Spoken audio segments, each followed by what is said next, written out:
Hi, and welcome back to another episode of the History of Fan Anime.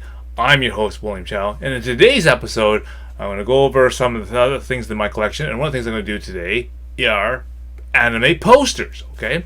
So, anime posters are, kind of a thing that a lot of people kind of are missing out on nowadays because, a lot of people are able to go onto the internet and look up pictures and that kind of stuff, and they can download them and whatnot, and scan them and whatnot. But back in the day, we didn't have internet. We didn't have Windows 95, and getting high resolution pictures of things are very difficult and very time consuming to download because you can imagine, internet speeds were not that fast. So in order to get a high resolution picture, you'd have to spend literally minutes to hours to download a picture. And who knows? It might not even be the right picture that you're downloading. So a lot of things are, a lot of time and stuff would be wasted if you didn't do it properly. So in this episode, I'm going to go through a bunch of pictures and that kind of stuff, and then basically, if you have any questions or that kind of stuff about the animes or things about the things, I will try to answer those as I go down. All right. So let's begin. So all right. So as I suggested, I have this poster carrier. Which I use to carry and to have all the various different posters. Now, one of the things that was the problem with a lot of posters, and especially now, is that after all these years, like literally, tens to 15, almost 20 years, the paper and the quality of the posters have really decreased or declined after all this time. With paper yellows and subjected to moisture and elements and that kind of stuff, and basically breaks down with posters. So a lot of people who don't collect or are trying to collect posters and don't take care of them, they obviously are not a very good quality now, and of course hard to keep nowadays. Now again, one of the things that I did and was really happy that I did when I first did posters and that kind of stuff is that I laminated all my posters and basically put this this coating around this these posters, and it was really I have to really thank Fonda, who was one of the customers and one of the friends that came into Animation Eye. He works at that time when he was starting his career. He's worked at a place called TR Trades. It actually still exists even to this day on 4th Avenue there. So if you ever have to go in there and ask them, have you heard of a guy named Fonda, as in Henry Fonda or Jane Fonda, if you ever heard of a guy named Fonda, then some of the older guys will remember and say, oh yeah, him, yeah, he's a cool guy. Anyway, so he is my in that basically introduced me to the concept of laminating posters. And the reason why I did this is because he says, oh yeah, you can make it nice and protected and put a nice big glossy sort of coat on it, and it basically helps protect the posters. And then now, of course, in retrospect, I'm really happy that I did such a thing, because now all those posters are very well protected and have last all this time. Okay, and that's one of the things that sort of very, very advantageous because of the fact that I did that. Okay, so let's go and just sort of go through them, and I'll try to lay them aside as I go along, and then if I need to cover up stuff because it's maybe against terms of service, then maybe I'll put those aside. Or all right. So the first poster I got here now. I guess this is the way I'm gonna have to determine how to display this kind of stuff, because it has to be going from the top to bottom here. Okay. So this is a poster from Family Comics. Okay, this is from the anime Ranma 1/2. Okay, it's sort of a nice sort of film picture of all these characters and things like that. Now, the neat thing about these posters, if you ever look at these posters, okay, the plastic on them is actually fairly thick. Okay, you can hear the I'll put it close to the mic here. You can actually hear that it's got a fairly good thickness to them, right? It's got it's it's thicker than it's got spring and it's got the thing. But the reason why it's so good is the fact that it's got a form of UV protection. The thickness on it is 5 mil. Okay, So it's not as hard as let's say a piece of backing board or not, but it is something strong enough to basically resist a lot of things. So basically, yeah, a nice sort of poster for Ranma. Now, the other thing I made notice is that remember I told you that it's made by a company called Family Comics. Okay, this is, by the way, the Chinese magazine out of Hong Kong for basically anime comics. Okay, so it's like sort of like your Shonen Jump or kind of that thing, but in Chinese. Okay, and so they had this as a feature poster inside.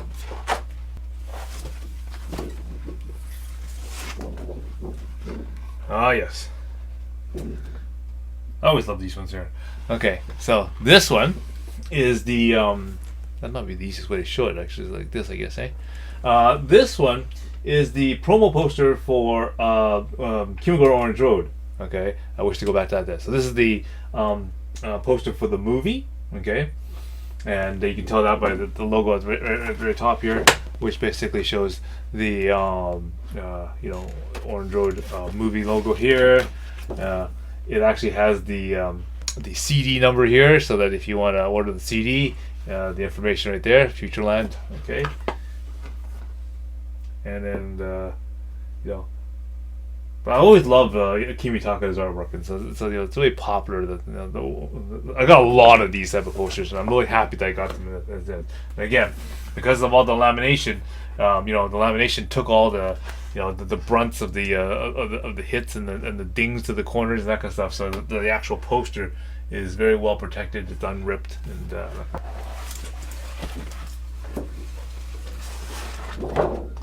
Okay. So yes, a multitude of Orange Road posters and that kind of stuff. So this is the limited edition poster that comes inside for the Kimagure Orange Road Eternal Song Collection Sound Color Box. Okay, so this is the ad poster that you get for that particular CD box set. Okay, again, it has the information on that for you. But very, very nice promotional CD catalog poster for that particular thing there. As you can tell, I really love Madoka.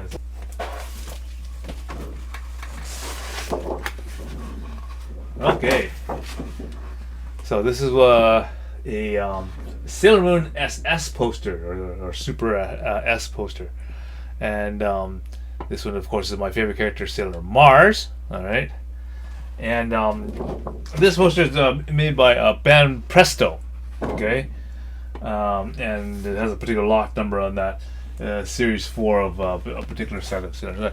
And the reason why they write this one is this is one of the ones that the way you'd normally get it is you'd go to a vending machine, a Band Presto vending machine. You put the money into the machine, and it would basically vend out a poster like a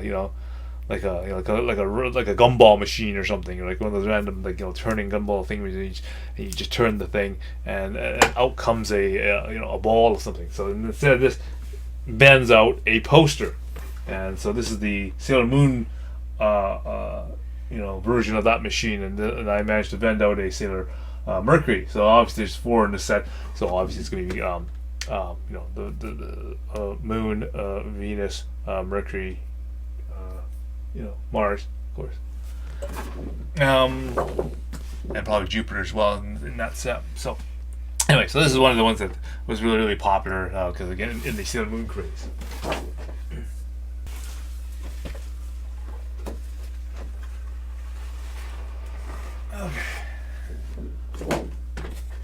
Okay. Spicy, right? But I think it's safe. Okay. So this one, okay, this is a unique sort of interesting poster. So at the time we were experimenting with different types of posters and different kind of things, right, and trying to get different types of resolutions and different ways to get different posters and whatnot. This was, I can tell, is first of all a poster that I made myself. Number one, and it's hard to see, but I can tell what the part of the advertisement is still on the very top part of this thing thing here. Of course, again, we didn't have Photoshop to Photoshop these things out, right? So all it could do is basically, put it through a color Xerox machine and then basically, just try to cut it, right? Again, we didn't have the machines at that time, to necessarily make a copy of this to make, to blow it up and make it a really large poster. At least until after. I got Fonda to help me at TR Trades to actually make big posters like this, and actually, print them out. But you can tell what I did is I actually took 4 separate pictures, which are like I guess 11 by 17 pictures, and actually fitted them properly together, and then basically laminated the entire thing together. Now I don't know if you can actually see it. Yeah, you can see the fold and the wide lines I actually had made on this one. That you can see there, and so when I put them together, they're actually connected together. And yeah, if I just hold it to the light just correctly, you can actually see the light on that. So definitely, and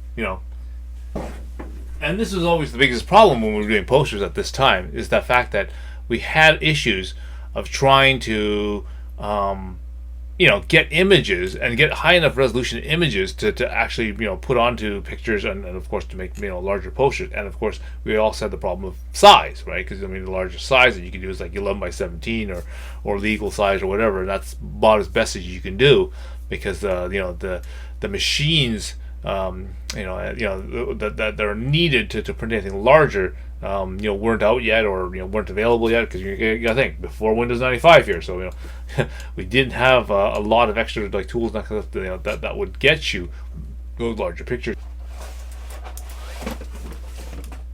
Okay, this one. Oh, okay. So this is another ad poster. Okay, so again, this is the type of thing that you would probably see in a in a Wase bookstore or Kenya Canoe or whatever, and it's basically advertising for this particular CD. So this is the Pat Labor theme collection special. It's for like a mini CD type of release here. And I remember I've got all these Pat Labor CDs, so I actually remember this one. And so basically, so one of the things I did get a lot of and did purchase is some of these promotional calendars, right? Or promotional posters, right? So this is one poster that actually has a physical value to it, because you can't really actually buy it. This is one of the ones that you would be sent as promotional material to a store, and then you'd basically post this up to sell. But I managed to get one of these things, and I said, okay, yeah, sure, what the heck, I'll take it, I'll laminate it and whatnot. So you can read on there. There's different tracks on there. Remix versions of different songs, that kind of stuff. All music is composed and arranged by Kenji Kawai, which is very, very popular composer and mixer at that time. And of course, all songs are performed by Mina Tominga, which of course is the seiyuu who does Noah's voice. So. Okay, so this is the poster for an anime called Countdown. All right. Again, really popular because it's done by a guy named Hiroyuki Utatane, and I really like this series because it said if you really look at that animes or whatever, especially hentais and that kind of stuff, this series is probably one of the strangest and one of the most messed up ones that ever is around there. So this is a promotional poster of that one. It's obviously quite spicy, so I can't show you anything past a certain point. Maybe on the YouTube video. Actually, no, the YouTube video is pointed a little higher up, so I can't actually see this past a certain point. So I can edit it actually properly for that. But anyway, yeah. So again, I got my hands on some of these promotional things for that, and these are also available that I got as well. So.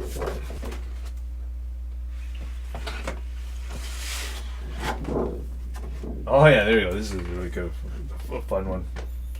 Kind of a last sort of anime that a lot of people don't know about. So this is a promo poster for Ariel. Okay, the all-around intercepted escort lady. Kind of a fun anime, definitely for sure. A lot of people don't definitely kind of misunderstood for sure. But yeah, the great little story. And again, so this is a standard Movic poster, and you can tell. I can see the ordering information for that as a poster number, like an ordering number, and it's made by Movic down at the bottom here, and it actually has an actual seal on this corner over here, which is used for the authenticity of the actual unit right here, and so it basically tells you, this is the real McCoy, as it were, eh?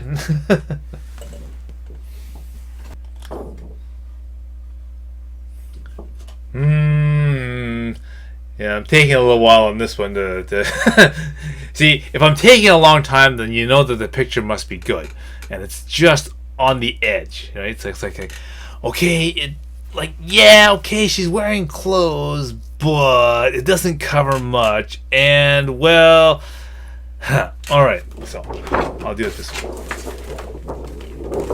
Okay, so I can go up to. Let's see. Let's wait till the stream catches up to me so I can see what it is. Okay, so this is a poster for an anime called Cool Devices. All right. Now this is done by various different types of artists and that kind of stuff. I'll go a little bit higher here.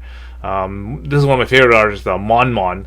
Because he likes drawing a particular part of the female body, and that there's two of. This particular poster, again, is to advertise the Operation 1, which is the first episode of Cool Devices. So again, if you're looking for, a good sort of assortment of short stories and that kind of stuff, Cool Devices, along with Countdown, is right up there with some of the good choices and that kind of stuff out there. I mean, I know that a lot of the more modern people have some other ones that are coming up, but I mean, definitely this is one of the ones that I would definitely recommend as well. And again, this is one of the nice posters for that one. You just kind of imagine the rest of the latex for her down below. Okay.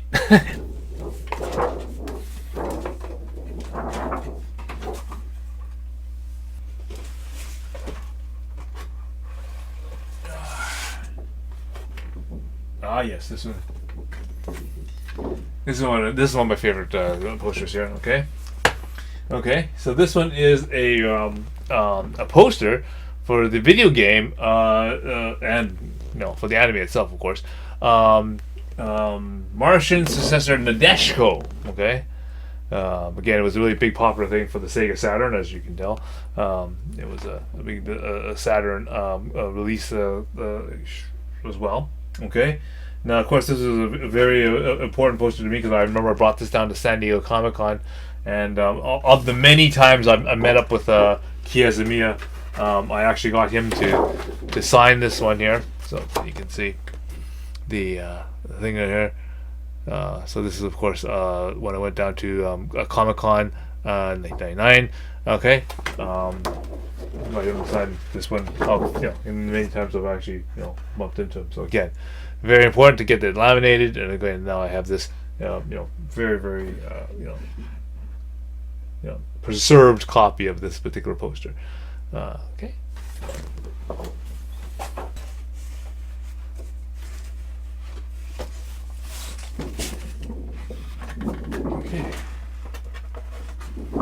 Okay. So a nice little Sailor Moon poster here. Okay. And all sort of the picture of that. Okay. Sailor Moon. Again, has the Sakai Note Movic ordering information at the very bottom here, as well as the Toho logo, authentication sticker and everything all as well there. So Sailor Moon. Okay. Yes, okay. Alright, so this is, spicy but safe, okay? So this is for the anime debut, okay? It's also the name of the PCN PCFX game of debut. Okay, so again, it's in the same lineage as the graduation game. So basically, you're the manager, and these are idol singers that are under your control, and you basically have to do their schedules and plan their days so that that they become successful and whatever, right? And then you try to get a happy ending with them. Anyway, so yeah, so this one is one of the ones I got in and got signed by Rushihara. Okay, Satoshi Uehara. So he's the guy who does all the things for Langreaser and War Song for some of you guys. Okay, so this is the poster for some of the things that he does. And again, this is a Sony music catalog. Okay, illustrated by Satoshi Uehara. And I love to have this says not for sale. Of course, Again, this is one of these promotional posters for their CD. Okay, so this is from Headroom, Movic, and of course Sony Music. Okay, but again, this is like a very nice collector's poster for the advertising. That again, because that's one of the nice pictures that has his artwork.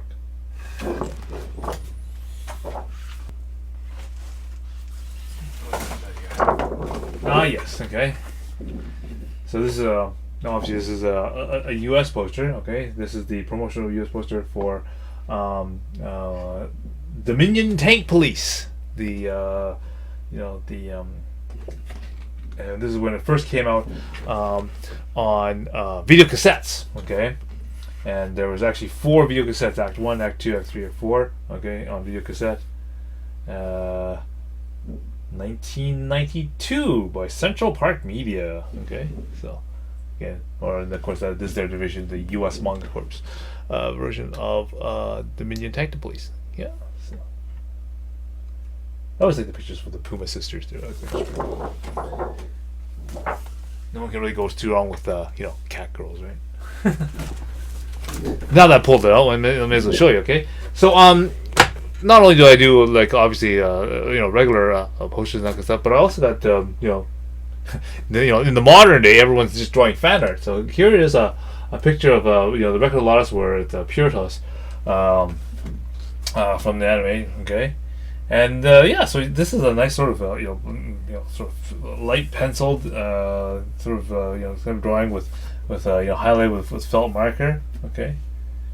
And he really scriptly wrote his name here, but for some reason I can't remember who actually gave this to me, and I can't even read his writing. So I don't even remember who actually gave me this poster. But I really liked it, and it's a pretty good piece of fan art. So I put it on that, and again, it's good because this picture otherwise would have taken a lot of damage due to the you can even see that even when I tried to press it flat. Some of the wrinkles from the roll that it did is still in that's in and preserved inside this thing as well. So it's a good thing that I put a coat of this on there so it keeps it protected. Look at this one. Okay. Here's that. All right, yeah. So this one's foam boarded. Okay, so one of the processes that you can do. If lamination is not exactly your style or whatever, you don't want to get that sort of shiny surface that laminations do. The other option is you can foam board it. Okay, so it's hard to see, but basically this thing is made out of a kind of a styrofoam like kind of board with a front dark matte feel. Okay, and so it's it's got some thickness to it. You can see it's it's fairly solid. It's got a kind of a good hit to it, so you can see it's got virtually no flex. Okay, and so this picture that I got here is for it's Haruki Mikimoto's Gundam 0080. Okay, Gundam War in a Pocket, and so this has been this is basically. I'm pretty sure this is out of a magazine. Now, usually usually it writes the magazine or whatever that it's out of right here.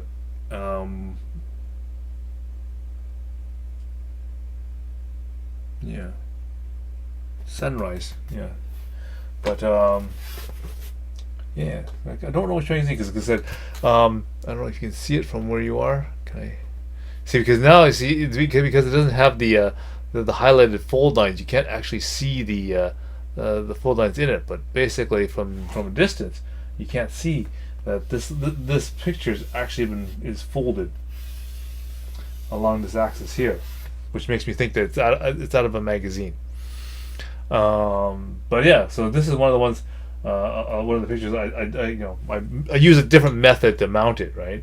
And again, it's a good thing I did because I said it's taking a ding on this corner here, and if I didn't have it mounted on something, this corner would have been like wrecked. Okay, so I'm happy that I did that, and so very nice poster picture of Warren Pocket. So basically, if I wanted to, maybe actually put this into something, I'd probably frame it properly and put a glass thing over it so that it would protect the surface. Okay, so what you want to do right now is you want to go down below, click like, and click subscribe, and then I'll get into more episodes where I bring out things out of archive and show different parts of my collection and basically show you and basically go through some of the history of what we had to go through and get and collect all this different kind of stuff in an earlier era. Because again, nowadays, when you go to conventions, that kind of stuff, things are different. People don't seem to have this kind of original, commercial released posters and that kind of stuff anymore. Everyone's sort of selling their own kind of works and that kind of stuff, which is really a different change in the modern era. Okay, so until next time, see you again.